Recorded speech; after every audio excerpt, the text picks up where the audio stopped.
মেহেদী হাসান হৃদয়ের রাক্ষস সিনেমা দিয়ে ঢালিউডে অভিষেক হচ্ছে পশ্চিমবঙ্গের সুস্মিতা চট্টোপাধ্যায়ের।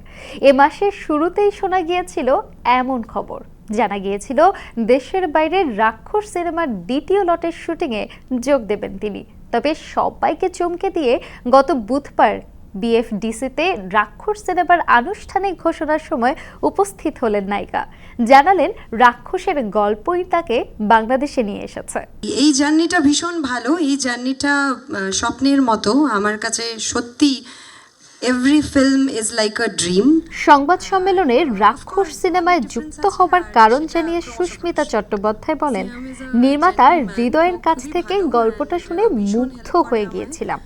গল্পের জন্যই এই সিনেমায় যুক্ত হওয়া, কারণ এই গল্পে নায়িকার অনেক কিছু করার আছে। চরিত্রটি পর্দায় ফুটিয়ে তুলতে নিজের 200 ভাগ দিয়ে চেষ্টা করব।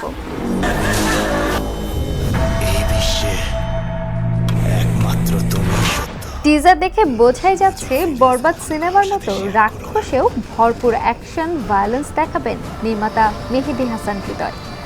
নির্মাতা জানালেন, এই সিনেমায় একটি প্রেমের গল্প আছে, যে প্রেমের কারণে সিয়াম অভিনীত চরিত্রটি রাক্ষস হয়ে ওঠে। এতে আরও অভিনয় করেছেন বাপ্পারাজ, আলিরাজ প্রমুখ।